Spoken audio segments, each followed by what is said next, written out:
Утро 14 мая, воскресенье, 2023 год.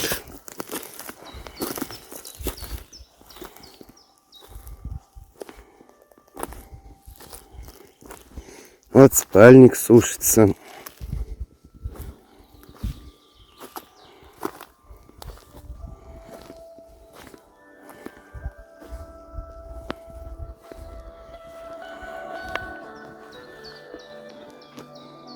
Радио, батареи, аккумуляторы, зарядное устройство, труба. Смотрел сейчас вдаль. Озеро гладко, ветра нет.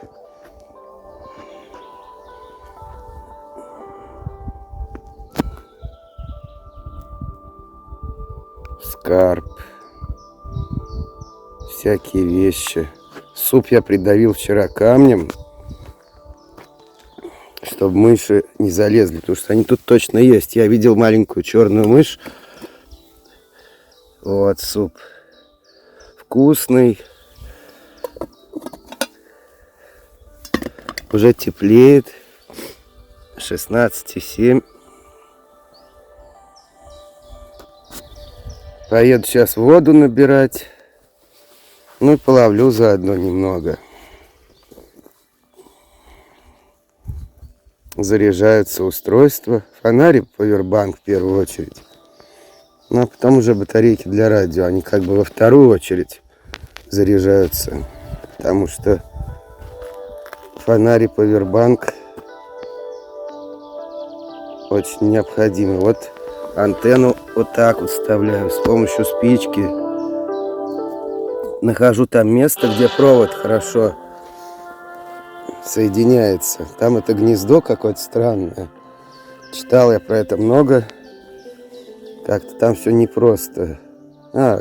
Провод просто засовываю, кручу его, пока не будет максимум приема на индикаторе вот на этом.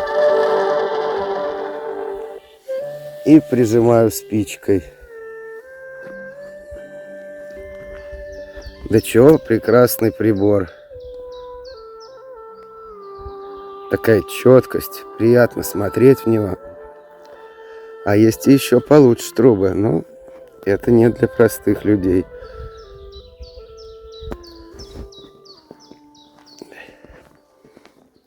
Сегодня тоже, наверное, буду стирать кое-что.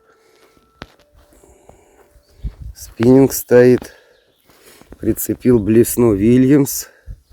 Ну и вообще сейчас половлю, а потом в течение дня, возможно, еще и на другие спиннинги половлю. Сегодня такой будет день.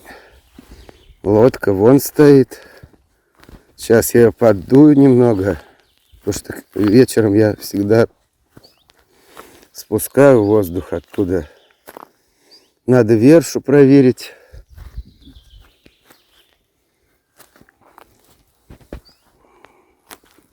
Съездить. Кстати, вчера, когда вершу ставил, обнаружил, что в ней прореха. Вот, может, потому она и не работала. Рыбы выходили из нее свободно. Ну, починил там как мог. Веревочкой затянул прореху. Посмотрим, что получится. Хлеб положил туда. С помощью мачете вчера порубил быстро большое количество веток, в том числе довольно толстых и сухих. Намного быстрее, чем пилой. Вот странное тут сооружение. Какая-то...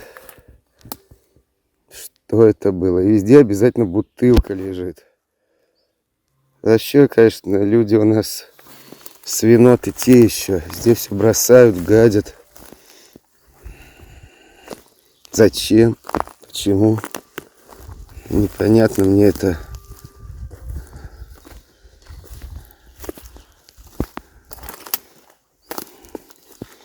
Вчера вот на печке на этой сготовил себе суп.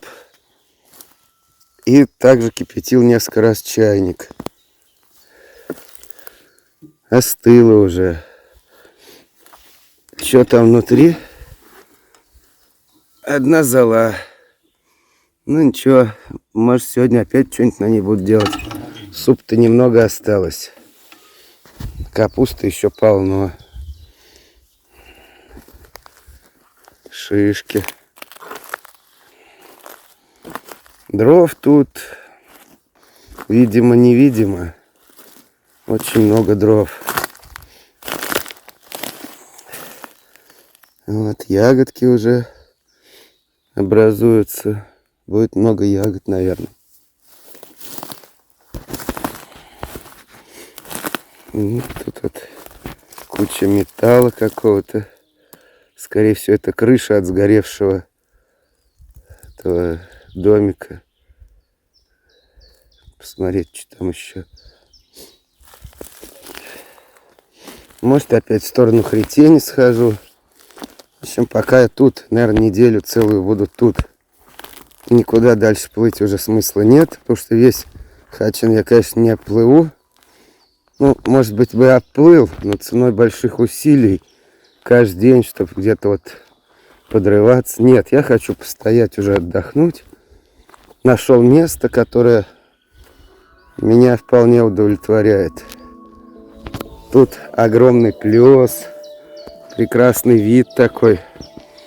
Практически никаких техногенных нету явлений.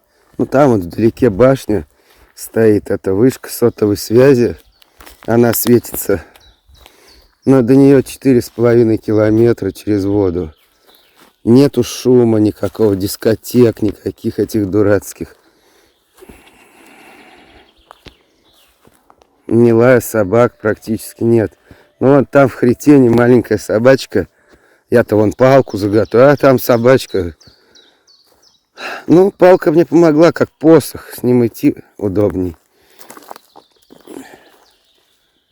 Вот, а тут сушатся продукты. Вон капустку я ободрал вчера на щи эти. Чеснок, лук, картошка. Вот носки эти буду стирать. Ну, тут такой беспорядок, но это ничего, это походные условия.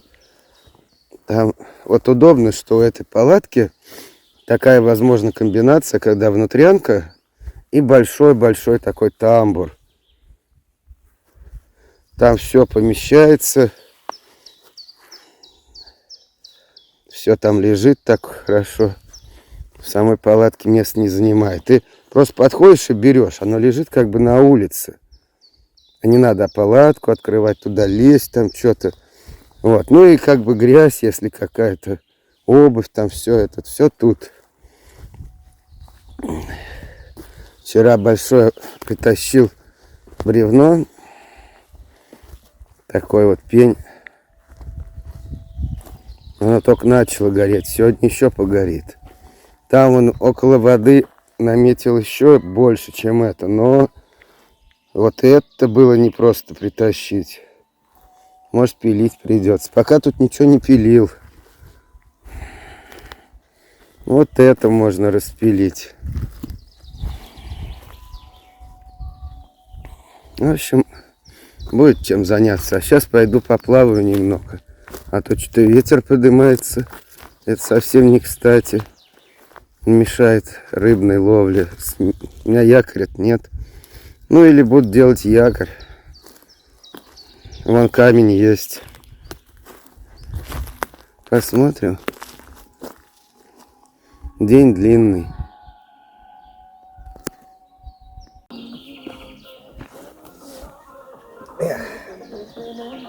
Вот думаю, что мне позавтракать. Сплавал сейчас. Вершу посмотрел, вообще ничего. Такое впечатление, что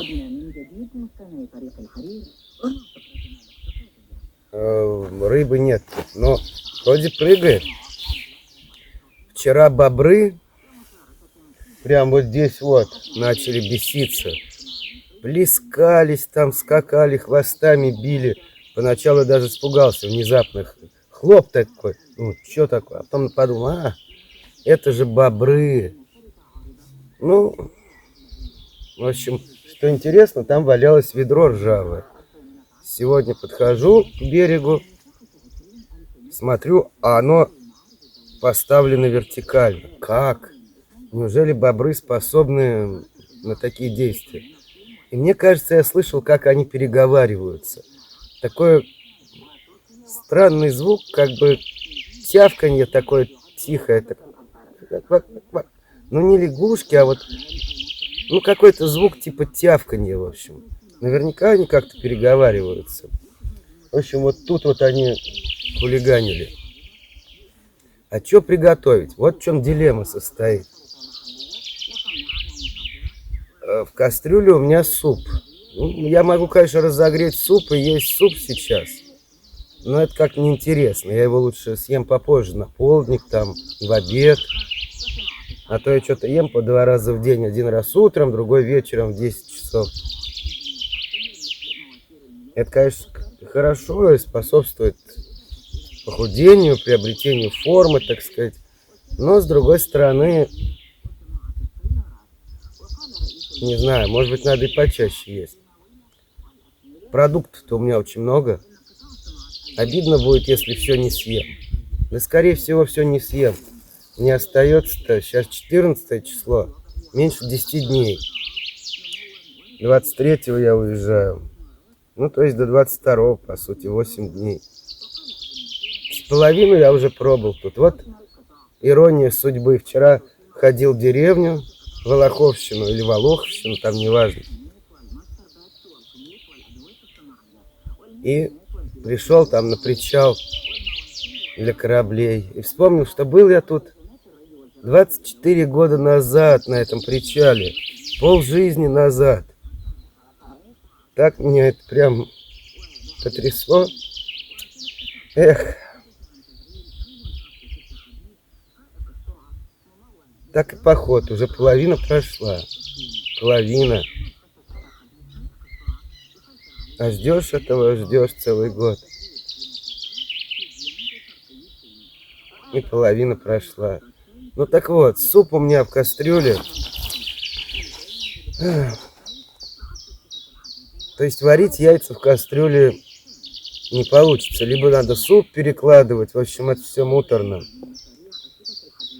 Можно пожарить что-нибудь на газу. Потому что костер сейчас разжигать как-то ради этого не хочется. Тем более печь вот ту разводить. Это вот я, может быть, сегодня замочу горох. Думаю, может, завтра сделаю гороховый суп. Да, наверное. Вот после того, как съем этот, я замочу горох. Вот. А сейчас пожарю на сковороде. Как бы у меня яйца есть, причем довольно много. 4 упаковки я купил в этот раз. У меня как по нарастающей идет то 2, то 3, то 4. Тоже надо их есть. Но просто яйца как бы пожарить, яичницу, это можно, но не очень интересно. Вот я думаю, может быть, с луком пожарить. Потому что если с картошкой, в супе картошка, тут картошка. Картошку лучше оставить для супа. Потому что еще и гороховый суп, он тоже требует картошки. Капустный. Капусту можно и так готовить, и без картошки. Просто тушить ее тоже на сковороде. То есть, в общем, картошка это... переводить сейчас я не вижу смысла. Наверное, пожарю яичницу с луком. С чесноком, конечно. В принципе, лука у меня достаточное количество. Я его не так много что-то ем в этот раз. Вот одну луковицу пожарю. Несколько яиц. Посолю, поперчу. И буду отдыхать. А потом, может быть, схожу опять в деревню.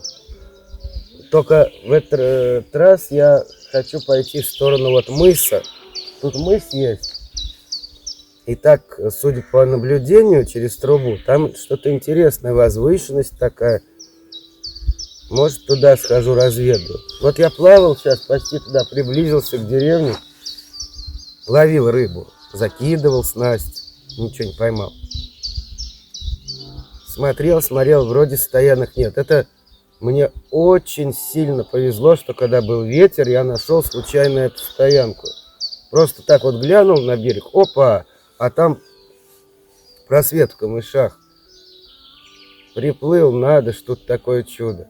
И печь есть, и поляна хорошая, и не замусорен. Ну, как бы есть кое-где, но не существенно. А то бывает одни бутылки, всякая дрянь.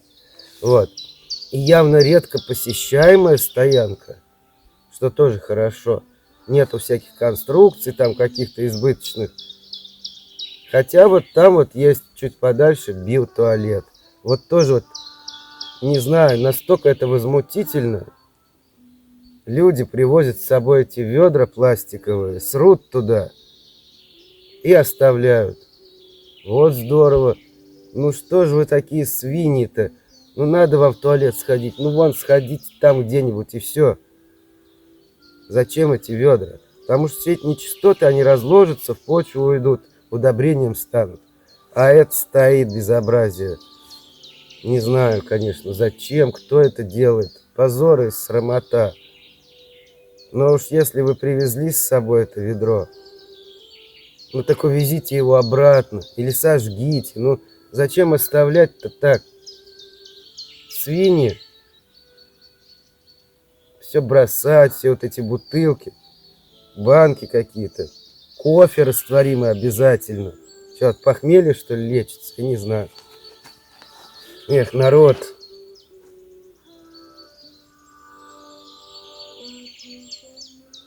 В общем, вот это удручает очень сильно такое отношение.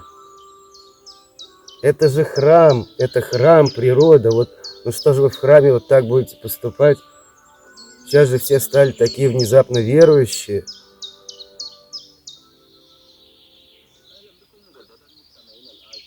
Потому что так вот положено. Православные все, а кто мусульмане там. Но главное верующие. И главное, это не то, что какие-то обряды, ритуалы. Это все ерунда. Это никакой ценности не имеет вообще. Главное, какой дух у человека, какое поведение. Но если ты можешь бросить на природе бутылку или пластиковое ведро оставить, какой ты верующий, ты просто свинья.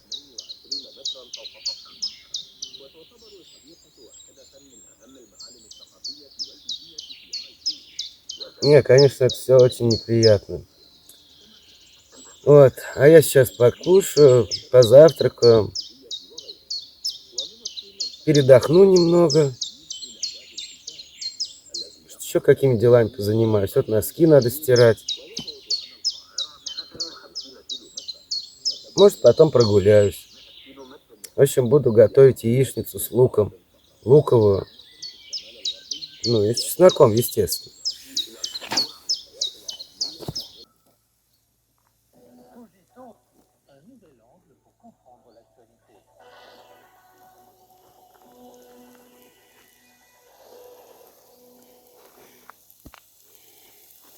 Решил я одним луком не ограничиваться. Несколько листочков капустных оторвал. Ну и решил с луком пожарить. Сейчас они слегка обжарятся. Перец добавил красный. А солнце 28 градусов. Надо убрать сюда. А здесь видно, что люди доставали из костра сплавленное стекло. И здесь вот сохраняли его для чего-то. Может, как сувениры там какие-то. Вот. А тут еще у меня яйца и чеснок. Это попозже буду добавлять, когда сама обжарка дойдет. На газу, конечно, не очень здорово такое готовить. Но что, костер разводить не хочется. Ради этого печь тем более. Ничего, у меня еще... Вот у меня, кстати, с газом интересная история. Вот этот второй баллон уже расходуется. Первый, который я с собой привез, весь израсходовался. И есть еще один такой. Я на станции Куженкина купил, пока паровоз там стоял, заправлялся водой. Я сбегал в хозяйственный, купил 2 баллона. Правильно сделал, оказалось. Чтоб сейчас сидел, куковал без газа. Нет, я бы, конечно, не обломался особо, я бы и на костре приготовил. Но газ удобство придает. Так вот быстренько что-нибудь сделать, чай вскипятить туда-сюда. Неплохо иметь газ. Кстати, в этом хозяйственном в Куженкино и керосин продавался. То есть теоретически можно было брать и керогаз. Вот заряжаются устройства. Керогаз можно было брать. Тоже есть такой вариант. И может быть даже это было бы экономично. Ну, газ включил, все, чик, он загорелся. Вот, керогаз, когда так что-то серьезно готовить, там суп варить, еще что-то. А если, ну, просто вот так слегка обжарить, или особенно чай кипятить, то лучше всего газ. В общем, все надо иметь, и то, и другое, и по случаю применять правильно. В каком случае, что лучше использовать. Понимать надо, соображать.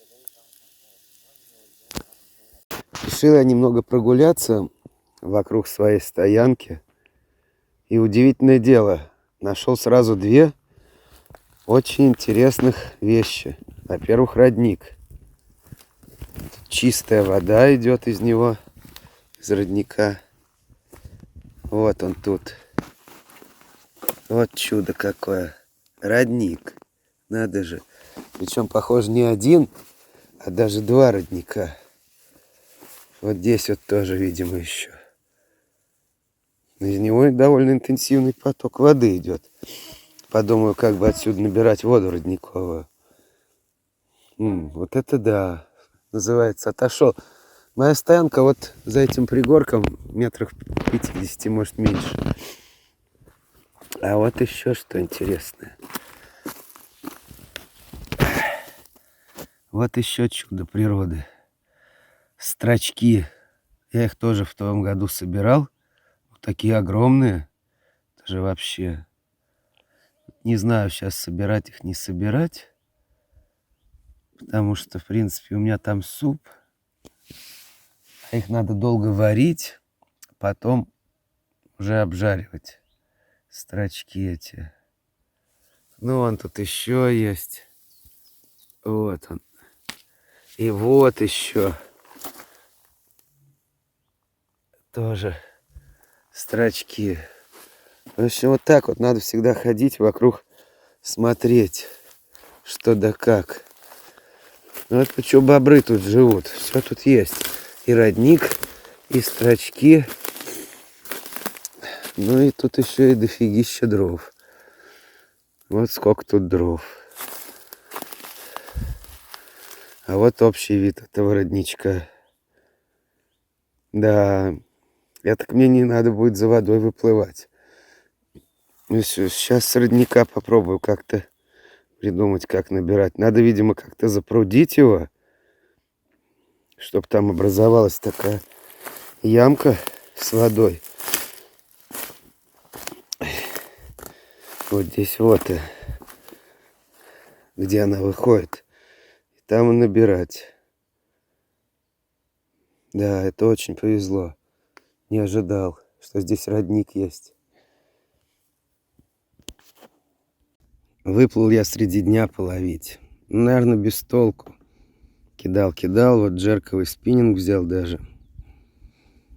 Ничего. Зато облака вот такие удивительные.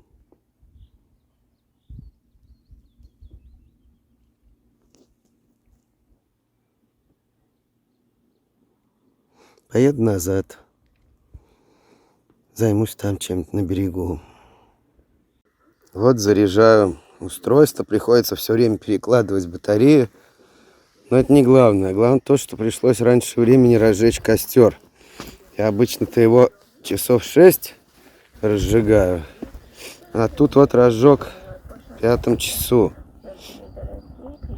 А все дело в том, что что-то несметное просто количество комаров.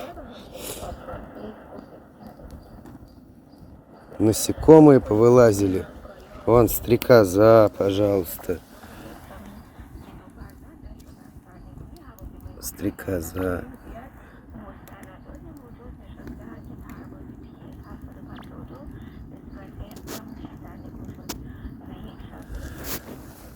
И всякие другие мухи.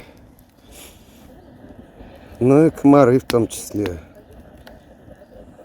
Просто облепляют. Что делать? А у меня-то нет никаких репеллентов. Я не думал, что так получится. Это проблема. Серьезная проблема.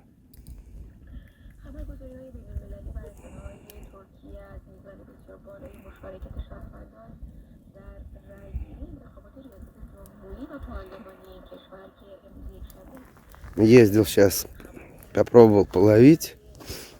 Ничего. Может, здесь место какое неподходящее для ловли. Хотя вряд ли. Вроде прыгает рыба. То ли время, то ли что-то еще.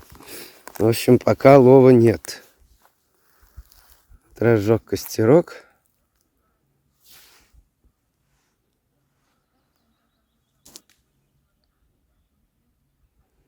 Нашел там такую гнилую сосновую ветку. Разбил ее, разломал с помощью мачете. Вот мачете и для таких тоже пригодно. И вот с ее помощью быстренько так развел костер. Ну пусть горит теперь, может хоть немного отгонит все это гадость. То сжирают. А я подумал, будет холодно, никаких комаров, они где-нибудь в июне там начинаются. Нет, они начинаются уже вот сейчас. В мае, в середине мая. Ну, сейчас, может быть, займусь тем, что пойду родник там углублю лопатой, раскопаю, чтобы попробовать родниковую воду. Уж больно интересно это, какая там вода. Ну, грибы эти, строчки, не знаю, как-то по рациону вроде они никуда не идут. Можно было бы сделать, в принципе, макароны с ними. Паста. То есть сначала их долго варить, отвар слить, потом сварить макароны, обжарить лук и вот эти грибы, и все это перемешать. Это было бы, конечно, очень вкусно. Но это муторное дело. Муторное. У меня сейчас план такой. Я поем суп. Надеюсь, он не испортится. Что там портится? Овощной суп. Вот на костре как раз его разогрею. А вечером что-нибудь еще приготовлю, чтобы нарушить вот эту вот сложившуюся такую ситуацию с двухразовым питанием. Попробую трехразовое осуществить. Ну, если захочется, конечно. Это не в обязательном порядке. Спальник уже, пожалуй, пора снимать и убирать. Потому что он уже 100% высох. Ну, сильно-то не отсыревает. Так. Вот, кстати, конденсатник. Есть про него, про этот конденсатник, различные соображения. Но мне кажется, он работает. Потому что поверхность спальника, во всяком случае, утром просыпаешься абсолютно сухая. А так, если без конденсатника, порой бывает как бы на ней влага. Вот этот конденсат, собственно, там образуется. Ну, еще один момент. Такой он деликатный, конечно. От капустной диеты, от этой. В общем, 2 раза сегодня расстройство желудка было. 1 раз я на суше был. Ну ладно, добежал сюда, все вроде как. А 2-й раз хуже. Вот как раз, когда я плавал на лодке, приспичило. Да с такой силой внезапно. Это вот уже не 1-й раз я замечаю, что от капусты, может, в сочетании с водой вот этой вот селигерской, как-то. Потому что в городе-то у меня от капусты никогда такого не бывает. А тут вот я опять плыл, греб с дикой силой, как и в прошлом году, когда я на это сам высаживался там на вторую стоянку. Еле добежал. Это кошмар. Я думал, ну все, судьба мне опозорится. Нет. Спасся. Чем думаю, а что так получается? То ли вода, то ли капуста. Что здесь первично? Непонятно. Вот, смотрел в трубу. Интересно. На одном из островов, вот там вот, которые отсюда, до них 2 с лишним километра до каждого, видна какая-то стоянка туристическая или, не знаю, может, рыбаки или еще кто-то. Вроде и палатки там есть, а людей нет. Вообще нет. Куда они делись? Никто не приплывает, не уплывает. Тоже загадочная история. Но проверять не буду. Это их дело. Как хотят, так и живут себе. Это не важно. Вот. Пусть костер так еле-еле тлеет. Буду туда по чуть-чуть подбрасывать. Мне сейчас сильно не нужен, чтобы просто разгонял это все. Комары, там все вот эта мошка, что-то все повылазило. А у меня нет репеллента. Буду так спасаться. Ну и вот небо. Облака сегодня. Просто нереально красивые облака. Вот я замечал на Селигере всегда удивительно красивые облака. Много их. А сейчас они еще такие неподвижно стоят на своем месте. Вот так вот. Вот их сколько. Только ради этих облаков до звезд ночью имеет смысл ездить в такие места.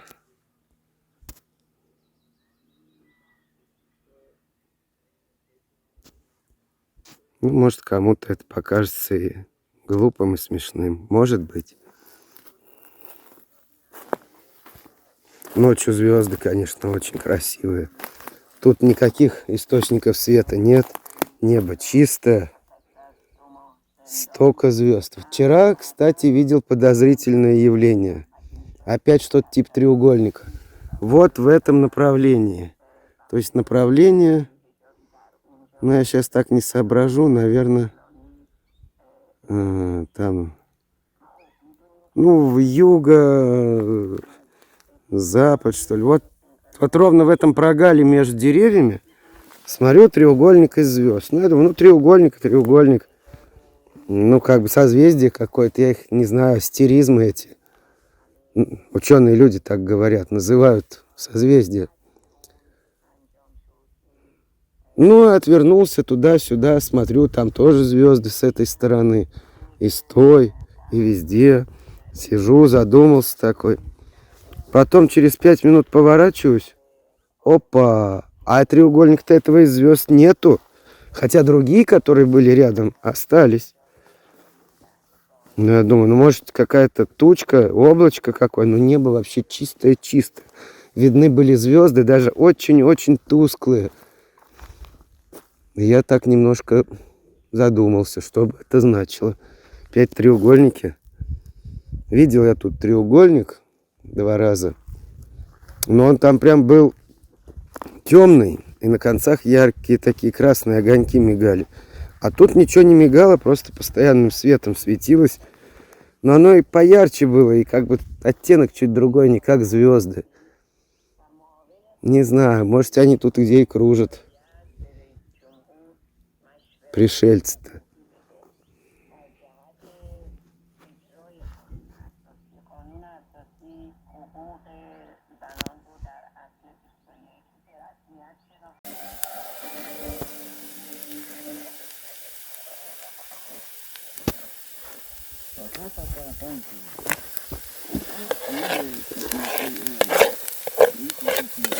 Передача из Пхеньяна поймалась. Бодрые марши. Вот я решил тоже, там про овощеводческое хозяйство говорилось. И вот тоже овощные процедуры решил сделать. Пожарить лук.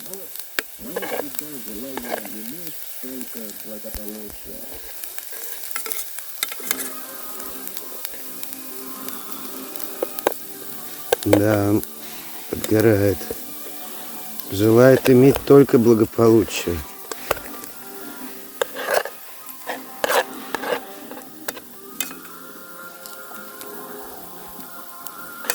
На костре все это делается. А еще для чего я жарю лук-то? Макароны.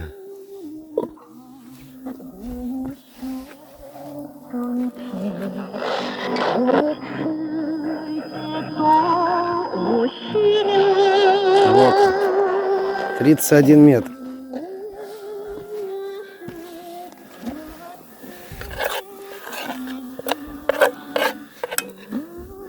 Зарядка происходит плохо, что-то. Облачность была.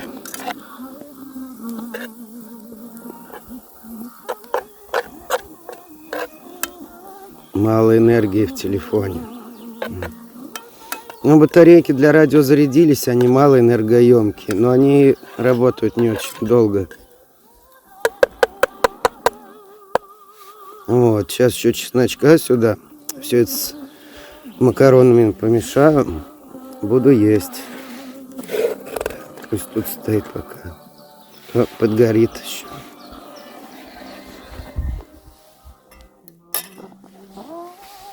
Заварил чай. Все на костре. Надо уметь и на костре готовить, и на печи, и на горелке, на всем. А потом, как закончу с заготовкой, накидаю туда больших и буду уже разжигать мощный костер. Смотрел в трубу, конечно, потрясающее качество. Такие детали там видны.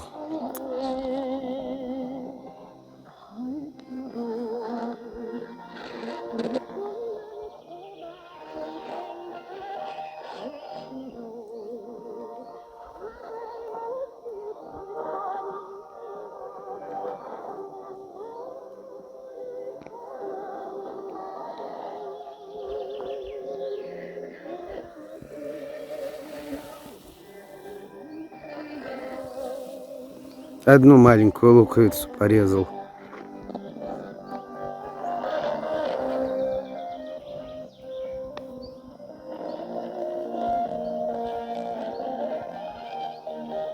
Небо, как обычно, потрясающе. Посмотрим, что будет ночью. Ai fiumi e ai laghi, alle creature che abitano le infinite praterie, ai cavalli, ai cammelli, al bestiame, che cantano e accompagnano alcune delle attività fondamentali della vita sociale, dalle feste ai matrimoni, alla celebrazione delle nascite, alle preghiere, agli incontri di lotta, al tiro con l'arco e alle corse dei cavalli. Il canto è caratterizzato da vari stili, tra i quali il più caratteristico è il vibrato mongolo, locona, che ne rappresenta l'anima. Il vibrato in stile mongolo è simile all'aspetto del vibrato nel bel canto, con la differenza che quest'ultimo è un movimento di respirazione regolare e ritmico, mentre il vibrato in stile mongolo è generalmente costituito solo da 2 o 3 movimenti chiusi di bocca e faringe. Le tecniche canore per il canto hanno somiglianze con il bel canto, ma la differenza principale è che mentre in Occidente ci si concentra sulla risonanza della cavità cranica, sulla vita nomade nelle praterie.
gradualmente dalla sfera della corte e degli intellettuali, penetrando tra la gente comune. Nei 700 e 800 anni successivi. Китайское радио на итальянском языке. Вот дают. Это как румынское на арабском все равно. Для чего это все? Значит, для чего-то нужно. Летают майские жуки во множестве. Вот довелось, увидел. И комаров много тоже.